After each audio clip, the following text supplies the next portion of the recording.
اتنے بڑی بڑی چیزیں بھولتا ہے. کہہ رہے ہم اتنا بھولتے ہیں جتنا افورڈ کر سکیں, اتنا ہی بھولتے ہیں جتنا افورڈ کر سکیں. تو جو گھننے ہوتے ہیں نا آج کل بے وقوف, وہ بھی اتنے ہی بے وقوف ہوتے ہیں جتنا کیا کر سکیں, افورڈ. لیکن اپنے سیاسی لیڈروں کے بارے میں اتنی تعویلات کر رہے ہوتے ہیں کہ ان کو پتہ ہے کہ قیامت کے دن ہم یہ افورڈ نہیں کر سکتے. تو اپنے لوگوں کا اتنا دفاع کیا کرو جتنا برداشت ہو جائے.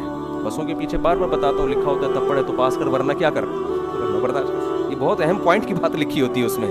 یہ آپ سمجھ رہے ہیں صرف یہ میرے بارے میں لکھی ہے کہ اوورٹیک نہ کروں. یہ ایک اصول اور ضابطہ اس ٹرک ڈرائیور نے آپ کو, ٹرک ڈرائیور نے بتا دیا قیامت تک کے لیے کہ بھائی اتنا کام کرو جتنا برداشت کر سکتے ہو. تو خیر, تو فرعون نے کیا کہا کہ عمارت بناؤ, میں چڑھ کے دیکھوں گا خدا مجھے نظر آئے. تو اللہ فرماتے ہیں تکبر کیا. موسیٰ دلائل دے رہے ہیں, احسن کل شیء خلقہ ثم ہدی, ہر چیز کو بہترین انداز سے کس نے بنایا ہے. یہ چیزیں آٹومیٹیکلی بنی ہوتی ہیں تو اتنی بہترین انداز سے تھوڑی بنتی. پھر ہر چیز کو نیچر کے راستے پہ چلا دیا, آسمان سے بارشیں برسا رہا ہے, مٹی سے انسان کو بنا دیا, سارے تصرفات کیسے مٹی سے کھلونے بنائے ہیں, اسی مٹی سے خربوزے بن رہے ہیں. زمین میں دیکھو کچھ نظر آتا ہے, انار انگور خربوزہ کچھ بھی نہیں ہے. اسی مٹی سے حضرت انسان بن رہا ہے, اسی مٹی سے مرد بن رہا ہے, اسی مٹی سے عورت بن رہی ہے, اسی مٹی سے انار بن رہا ہے, اسی مٹی سے انگور بن رہا ہے, اسی مٹی سے. ہم تو مٹی سے ٹینی نانا والی گاڑیاں بناتے تھے, اس کے علاوہ ہم کچھ بھی نہیں بنا سکتے تھے. خدا اس مٹی سے آم بھی بنا دیتا ہے, خدا اس مٹی سے خربوزے بنا دیتا ہے, خدا اس مٹی سے کھجوریں بنا دیتا ہے, خدا اس مٹی سے انسان بناتا ہے, اس مٹی سے شیر بنایا, گدھا بنایا, کتے بنائے, بلیاں بنائیں, ساری چیزیں اسی مٹی سے بنا کے اور زمین میں پھیلا دی. کیا کچھ نہیں بن رہا, اور پھر دوبارہ اس مٹی کر دیتا ہے تھوڑے دنوں میں مار کے, دوبارہ وہ کیا بن جاتی ہیں, مٹی. کیا یہ آٹومیٹیکلی ممکن نہیں ہے. تو اللہ کہتے ہیں کہ میں نے اتنے دلائل دے دیے ہیں, اب بھی ان کی سمجھ میں نہیں آ رہا. فذرنی, اے محمد صلی اللہ علیہ وسلم آپ ٹینشن نہ لیں, چھوڑ دیں میرے حال پہ, اور مجھے اس کے ساتھ میں نمٹ لوں گا.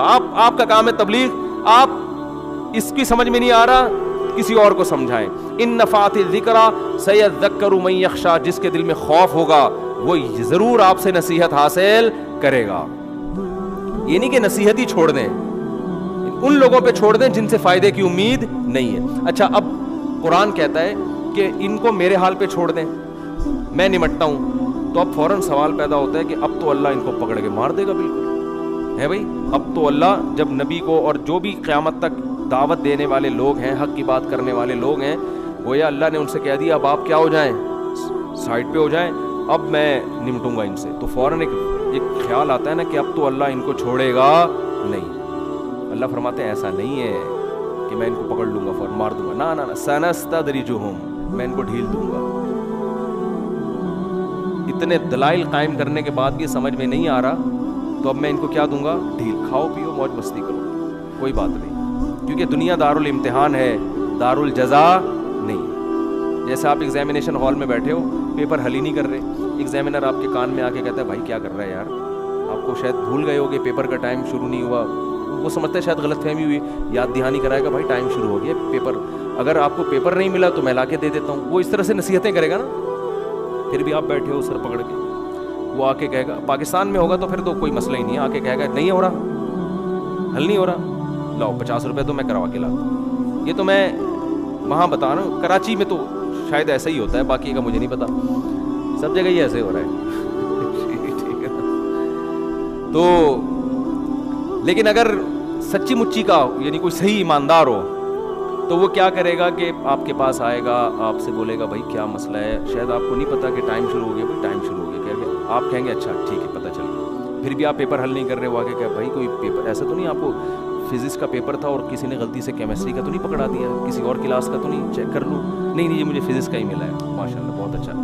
پھر بھی آپ حل نہیں کر رہے, تو پھر وہ آئے گا آپ سے آ کے کہے گا کہ یار کوئی اگر سر میں درد ہے, کوئی مسئلہ ہے تو پیناڈول رکھیے میرے پاس. ہمیں ہدایت ہے کہ اگر کسی کی طبیعت خراب ہو جائے تو فوراً جو دوائیں ہمارے پاس جو ہے نا, جو فوری دوائیں ہوتی ہیں وہ رکھی ہوئی ہمارے پاس. کوئی پیٹ میں درد ہے, کوئی واش روم کا تقاضا ہے تو یہ واش روم ہے, ٹھیک ہے نا, یہاں چلے جاؤ. کوئی بھی مسئلہ ہو بتاؤ, گٹکا چاہیے, پان چاہیے, تو وہ آپ کو 5-6 دفعہ نصیحت کرے گا.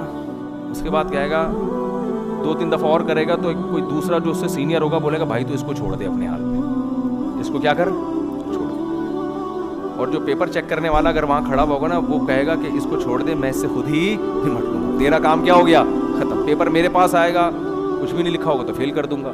تو اب وہ جو یہ کہے گا نا کہ میں مجھے اس کے ساتھ چھوڑ دے, تو یہ نہیں ہے کہ چھوڑ دے کا مطلب میں جاؤں گا ابھی پیپر پھاڑوں گا, تھپڑ لگا کے اس ایگزامینیشن ہال سے ٹھڈے مار مار کے باہر نکالوں گا اور اس کو برا بلا کہوں گا ایسی کی تیسی, تو یہ کیا کر رہا ہے, تو اسے شرم نہیں آتی, تو آیا کیوں ہے جب تیرے کو پرچہ ہی نہیں آتا, اور تو بے وقوف آدمی اپنے باپ کا بھی پیسہ ضائع کیا, اپنی ماں کا بھی پیسہ ضائع کیا, تو نے ماں کی دعاؤں کی بھی جو ہے نا تو نے قدر نہیں کی.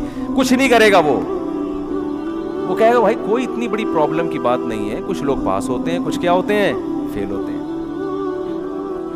تو ایگزامینر اگر زیادہ فری ہونے کی کوشش کرے گا نا, پھر بھی جا کے سمجھا رہا ہے, تو سینئر کیا کرے گا, بھائی اس کو آپ کا یہ ہیڈ ایک نہیں ہے, آپ نے اپنا فرض ادا کر لیا, چھوڑ دو اس سے میں خود نمٹ لوں گا.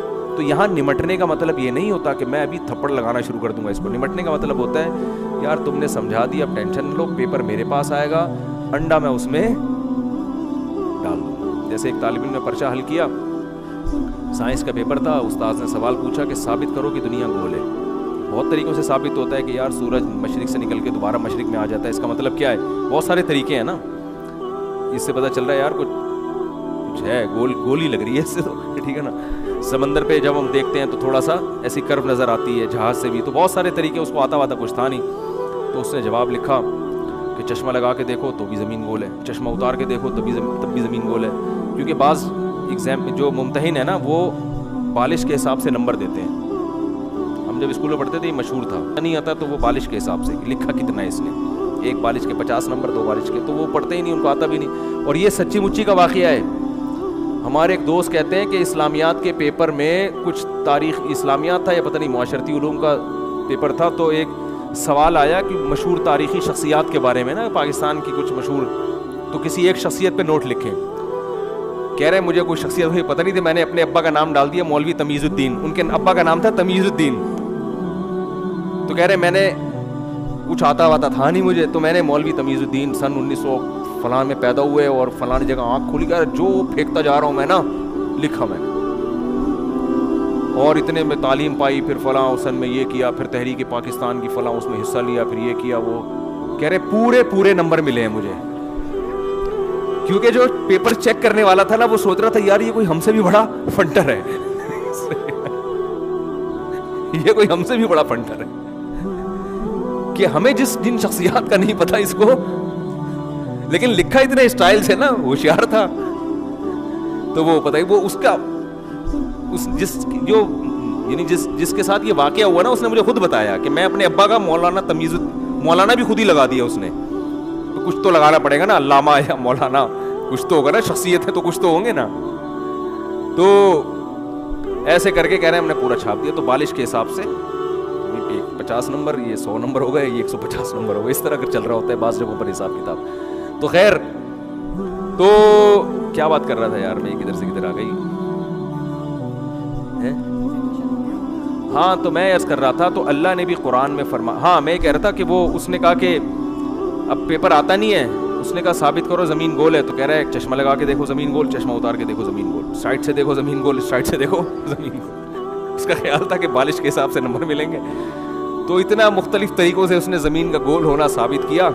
تو وہ ٹیچر جو پیپر چیک کر رہا تھا وہ بڑا ہوشیار تھا, اس نے اس پہ جو اس کے ریمارکس تھے نا وہ یہ تھے کہ چشمہ لگا کے دیکھو تو بھی نمبر گول ہے, چشمہ اتار کے دیکھو تو بھی نمبر گول ہے, سائڈ سے دیکھو تو بھی نمبر گول, اس سائڈ سے دیکھو زیرو, پورے 0 نمبر ملے.